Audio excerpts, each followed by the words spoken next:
Welcome, Time-Crunched fans, Tour de France Femmes, avec Zwift fans, and welcome CTS Premier Coach and co-host of this week's podcasts, Renee Eastman. Hey, Adam. Hey, everyone. What's Glad to be going on, here. Renee? What's going on? Tour de France is going on.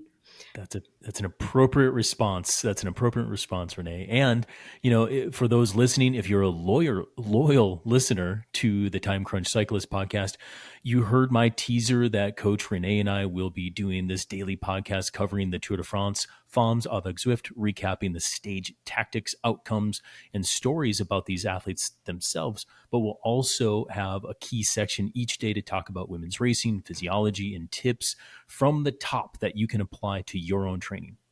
This is actually the brainchild of Renee. So I'll turn it over to her now to kind of set the stage a bit more as to why she wanted to do this and drug me into it, which I love, by the way. Thanks, Adam. I've been on your pod before, and for anybody who doesn't know me, just a real quick hit. CTS coach Renee Eastman. I'm a physiologist. I'm a bike fitter, and at one point in time, I used to play a little bike racer, and that's why I'm so excited about this pod, and I have to give Adam a lot of credit. A couple weeks ago, I was watching the Giro, the women's Giro, that is. It was just 2 weeks ago, and I texted Adam like, we have got to start talking about women's racing because that race was bananas. It was so awesome. Came down to strategy and lead changes in the last day. Anyway, my point is women's racing needs more attention. These women are fantastic. And I've been following women's racing for decades when we used to have to get updates on Twitter. We weren't even getting TV coverage. You'd get tweets from mechanics in the back of the van at the races. So now we have women's Tour de France. This is only the fourth one in the modern era. There was one back in the 80s, but this is all new. And I don't want people to miss it. I think still people are learning about the women's race and women's cycling. So we're here to talk about it a little bit more. And so thank you to you, Adam. I want to thank CTS and the powers that be that gave us the green light.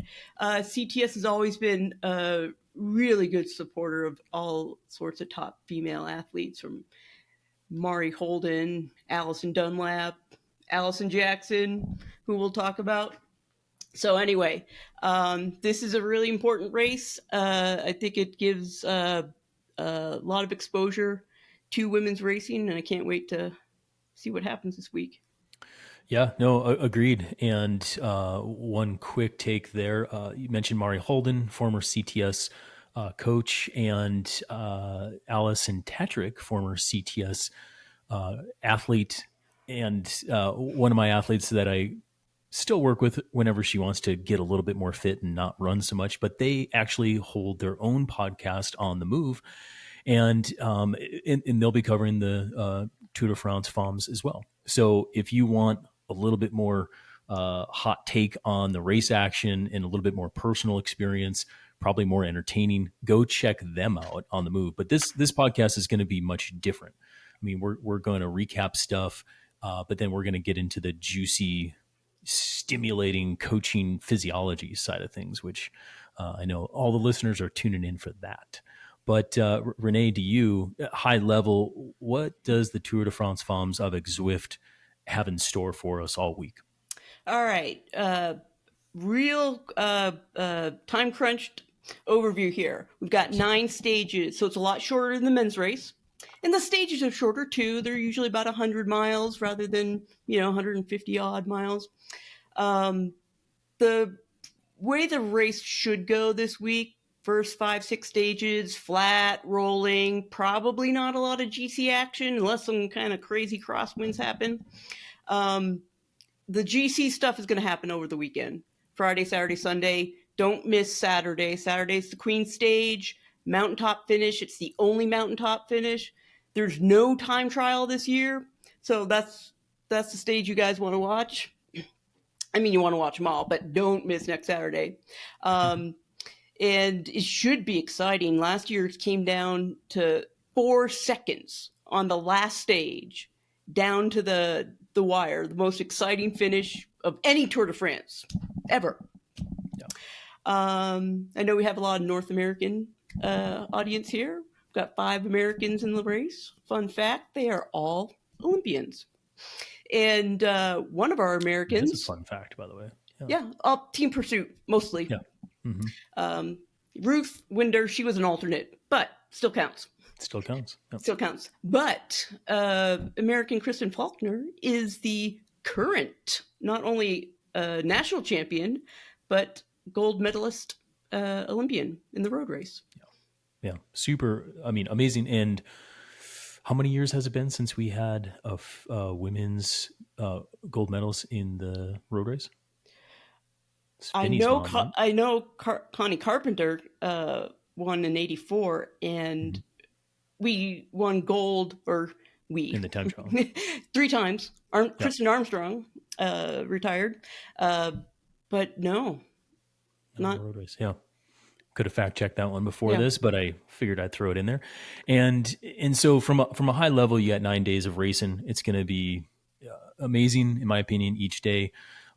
Sprint stages, GC, like Renee talked about, and toward the end of next week and next weekend, those are the GC days. Probably, if you're crunched on time and you're not going to watch every second like Renee and I, tune into those for sure. So from kind of a different angle too, I've been trying to recap, or I've been trying to rally the people that I work with that are kind of close to this race. And some of the voices that you'll hear are the high performance director of Education-Oatly Cannondale, and her name is Emma Trott. She used to be a bike racer. She's become a great friend, and we'll get some insights from her today about tapering. And then I will be asking her a few things here and there as we go about the week, just to bend her ear on a few things. Additionally, we'll get some check-ins with Alison Jackson on the same team, Education-Oatly Cannondale. And we're just going to get, who knows what we get from AJ, but there'll be goofy videos, just checking in, seeing how she's doing, how she's holding up, what her roles are on the team are. And that'll be super fun. And like I said, special guest appearances from Alison Tetrick and Mari Holden. They have their own show, but check them out on the Move. They're dear friends. And fun fact, I used to work with Mari on a women's team several years ago, and I learned a crap ton from her about directing, tactics, and life. Let's put it that way. Mari's awesome. Love her to death. So stage summary. Renee, you want to take this one? I do. How to go down. How to go down. Today, stage 1, start of the tour. It was a short stage, super short, like under 50 miles, 78 kilometers exactly, short and hilly. It finished with a couple of circuits on a little course that had a hard last uphill kilometer to the finish. And now I'm going to give you guys a little tip if you want to stay spoiler free, and you can just go skip ahead. You just watch the last 10, 15K. You're going to get all the key stuff in this race. Then you can come back and join back in the pod. Because there wasn't a lot of action. And that's a great time crunch tip. If you don't have 2 hours to watch this thing, 10K to go.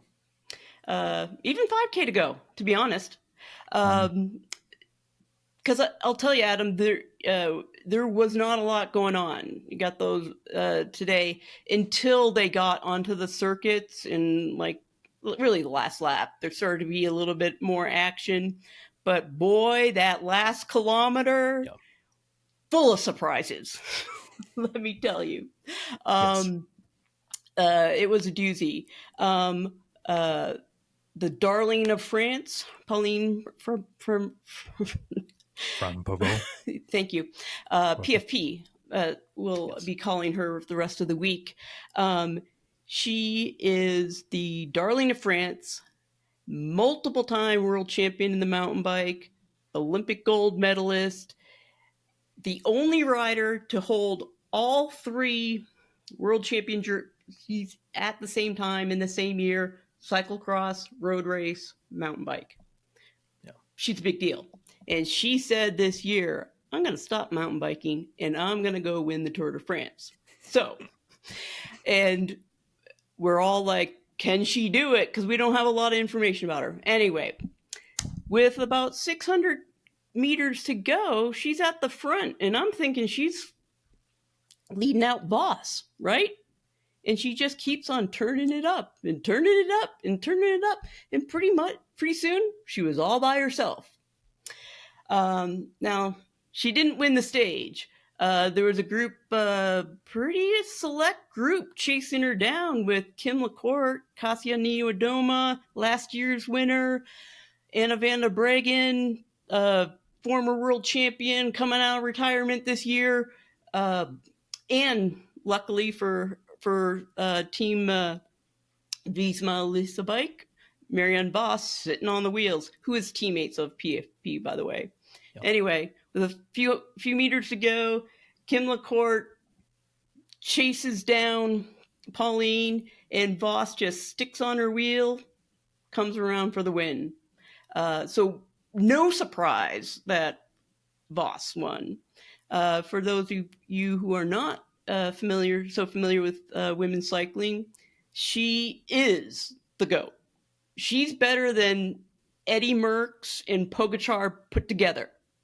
She has over 240 wins. 250. Over 250 wins in her whole career. Yeah, that's multiple time world champion, 3 times winner of the Giro, twice winner of the points, Olympics, you name it. Mm-hmm. She's won it. So there's no surprise that she won today. Who was your pick for today, Adam? Yeah, today for me it was Voss. I think some people were thinking Vibis because Vibis is kind of known to be that great sprinter, but the way it finished, just a little too hilly for Vibis, in my opinion. But with Voss, I mean, I picked her because I knew it'd be a good fit for her. Honestly, when Pauline went, I was like, that's it. She's going. Like I thought she was going to stick it, right?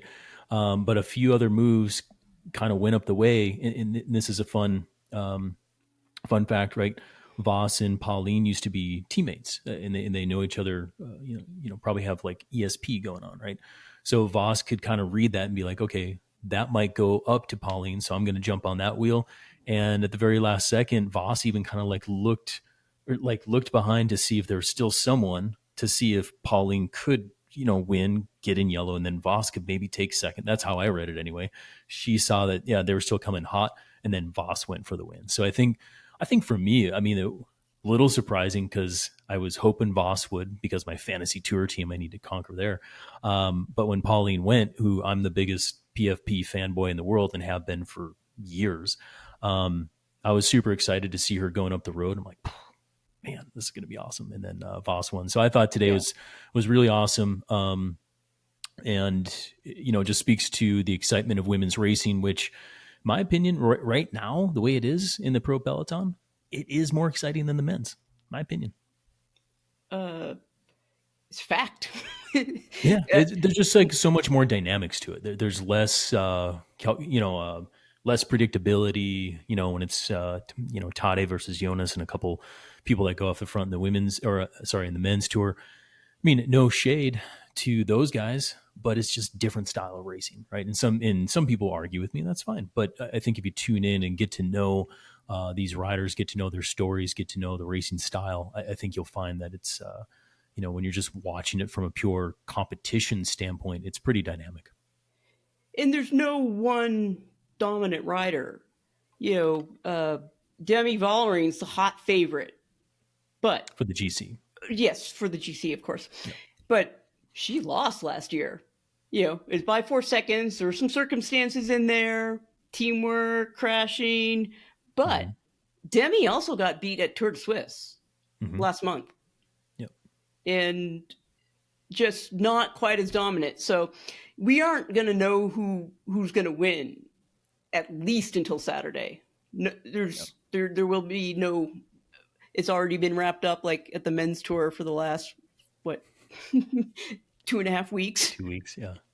Yeah, exactly. So, Yeah. So I think like, with that as a backdrop and kind of planting the seeds of, stage one, it's short, it's punchy, and all the teams kind of knew that coming in. They got to deliver on day one. They have to be fresh and ready to go.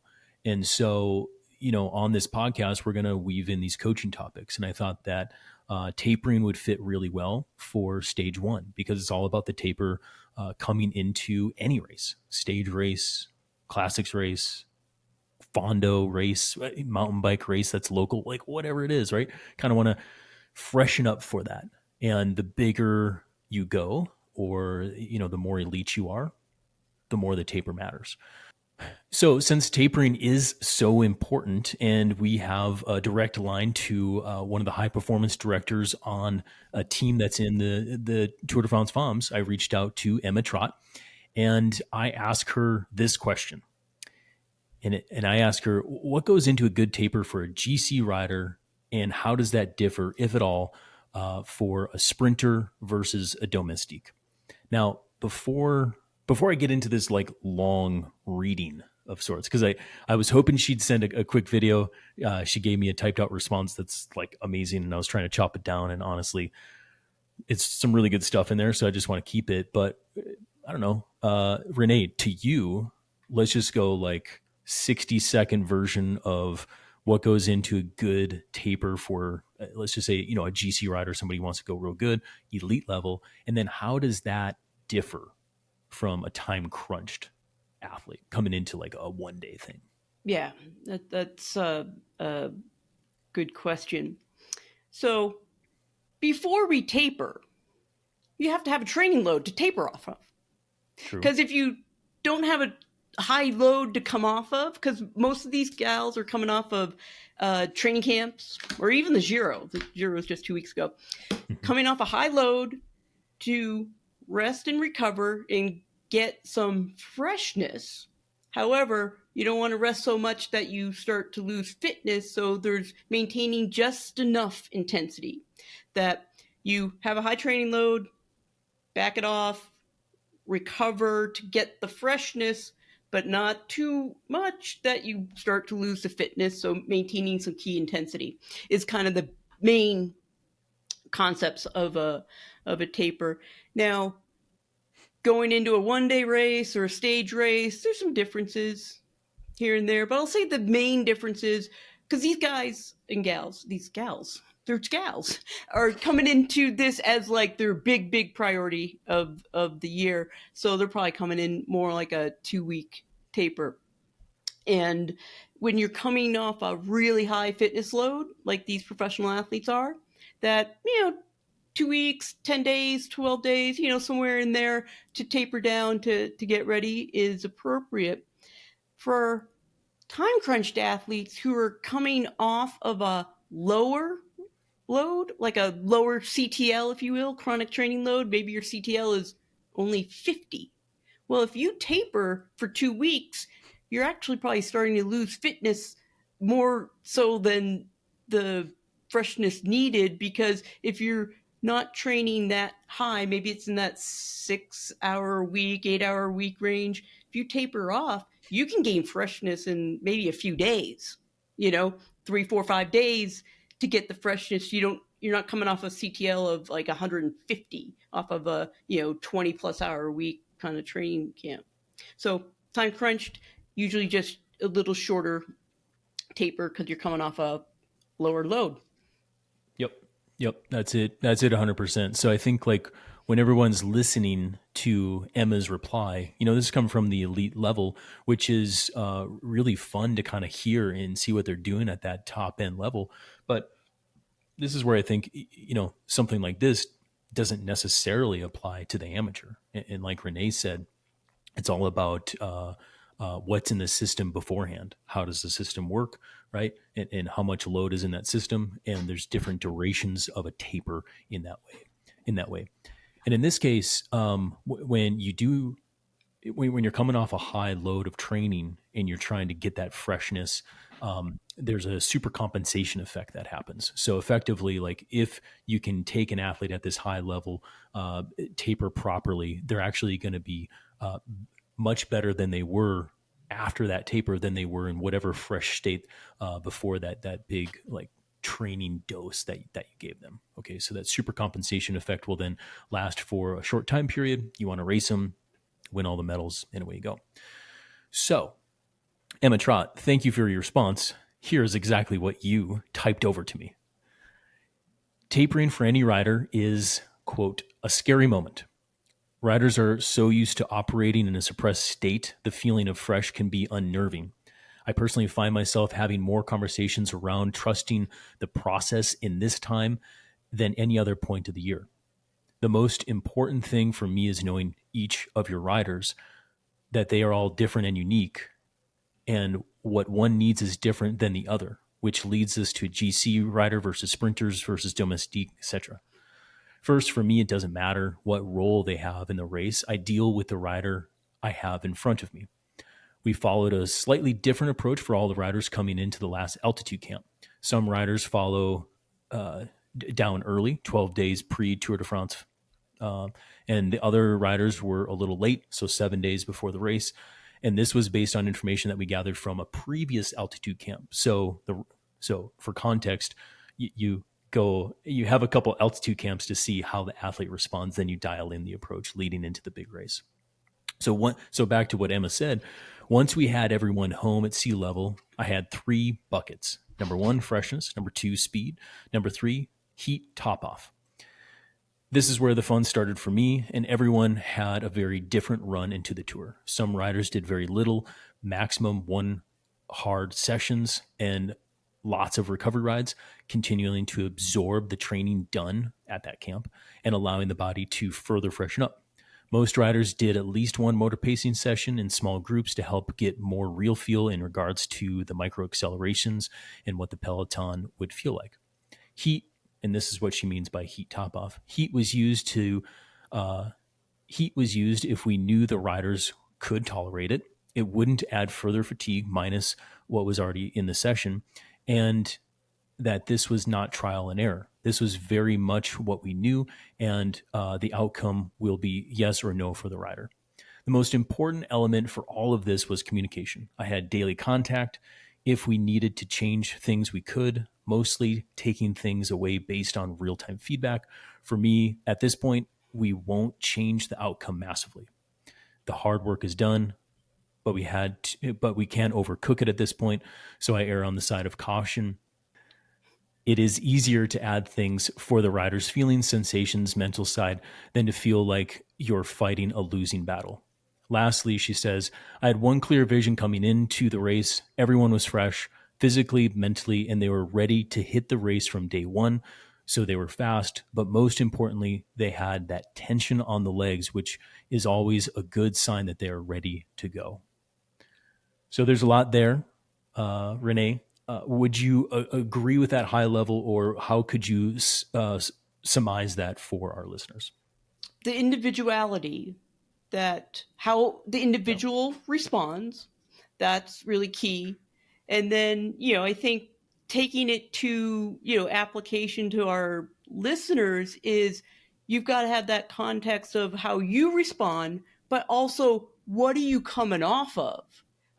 From your high load, was your high load a just hard training block, or was your high training load, maybe you're trying to extend your peak? Like, I'm going to pull out some examples from today.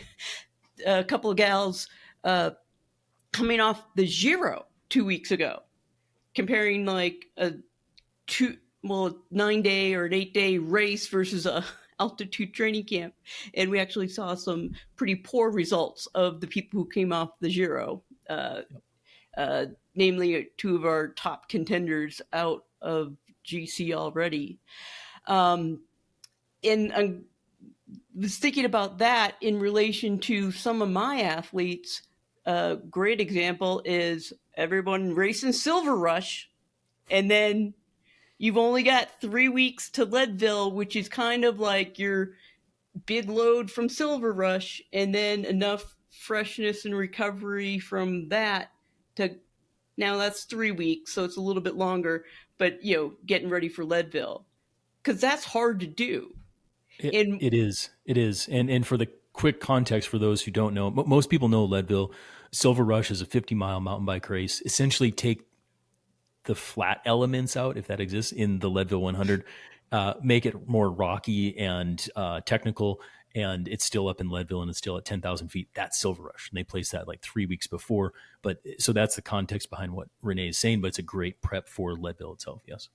right. So using that training load, and then what are you going to do, in the 3 weeks? And I think in context to, some of our athletes and the challenges I see with that kind of specific scenario, and it could be like big 100-mile gravel race, and then you're going to do another one in 2 weeks, is that if you're not coming into that first stress with enough behind it, if you're time crunched and that's really going to put you in the hole, I'm going to recommend don't try to do those 2 races so close.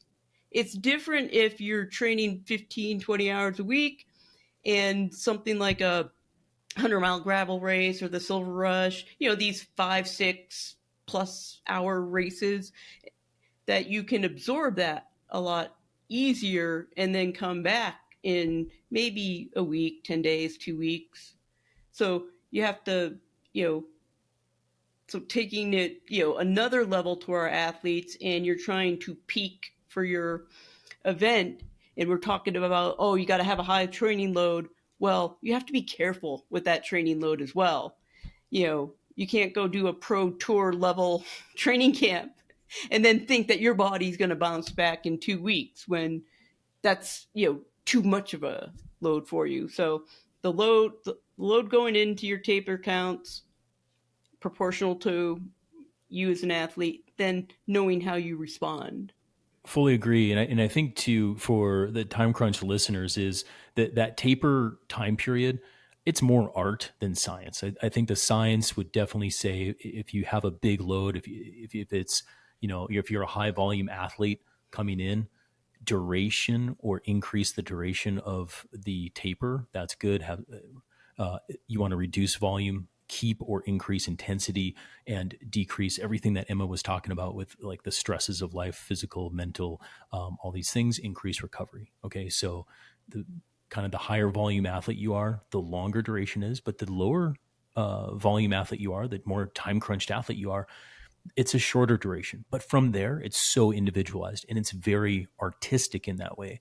So, in my opinion, kind of like what Renee was saying, is like if you have a couple big races, coming up in the year and they're tightly packed together, I would try to choose something earlier in the year where you can practice a taper, so you get to learn what works for you and what doesn't. So whether that's a 2-peaked approach for the year, or you just have another time period where you can kind of test that taper for you, I highly suggest that. But it's very individualistic.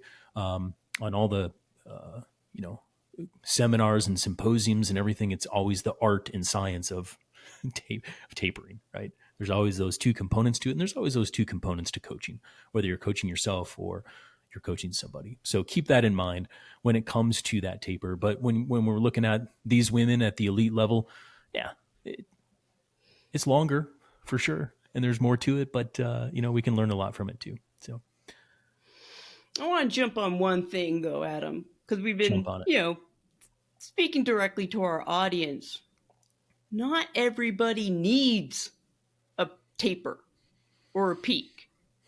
That, if you're doing something huge like Leadville mountain bike race, 9-10 hour event, super huge, like physically demanding event, you got to put a lot of work into that. That kind of event really, to have that load going in, really fatiguing to get the level of training to handle that demand. But if you're like, I just want to keep up on the group rides, have some fun, maybe I'll do a century here or there. You might not need a real taper or a peak. And that's, a little different, is kind of feel good all the time, which could be a whole nother episode that we talk about. But, just because you have an event doesn't mean you have to, do the classic taper.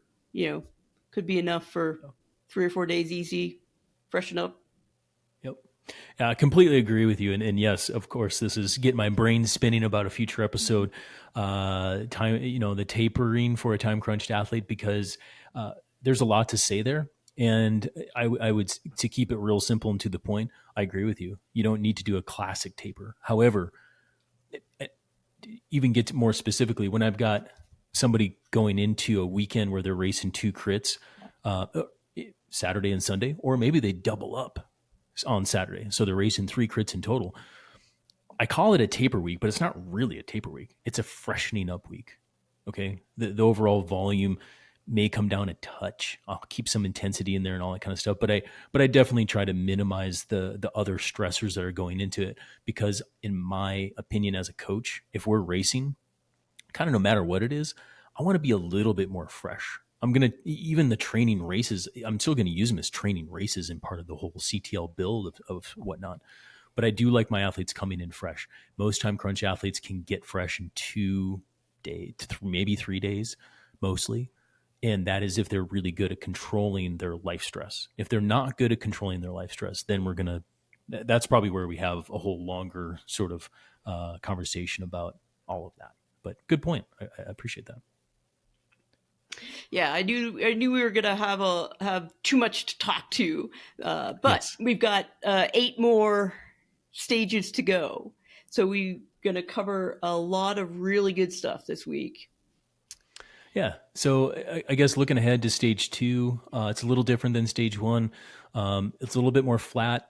And I don't know, what are your insights? Maybe if anyone else is playing the Tissot Fantasy Tour for the Femmes, Yeah, who would they pick? Well, the little bit lumpy, so a little hilly, but it's the finish isn't going to be as hard as today. Like Lorena Wiebes, hands down, best sprinter in the women's peloton, bar none. Even better than Voss. Voss is pretty good, and I actually, between the two of them, but since Wiebes is on my fantasy team, I'm going to pick her for tomorrow. But I would expect it to be a sprint finish. It might not be the whole peloton. Things could get spicy. But we'll just have to see. Yeah. Yeah, I agree. I've got my stage pick on Vibus. It's a flat stage. I don't know all the details about it, and if they get some crosswinds and it chops up the peloton, yeah, it could be a reduced bunch sprint, which even favors Vibus probably even more. She's got a good kick, so I'll be picking her. And yeah, I guess anything else before we round this whole episode off? Well, it's already an exciting race. Just in that one last kilometer, we had some GC impact. Reusser out. Longo Borghini lost a minute. Demi lost a few seconds on that finish. PFP ready to race. I love PFP. Don't ever count Demi out. She'll be there. So, but let's leave it there. Let's leave it there for today. We'll keep this short and sweet for all of our listeners who are crunched on time and don't have hours and hours to listen to podcasts. But we'll be back tomorrow with more race coverage and training talk for the Tour de France Femmes, avec Zwift. Coach Renee, thank you for joining me today, and thank you for putting this whole project together. Adam, thank you for having me. Can't wait to see you every day this week. My new best friend. That's really what I'm looking forward to. All right. Ciao.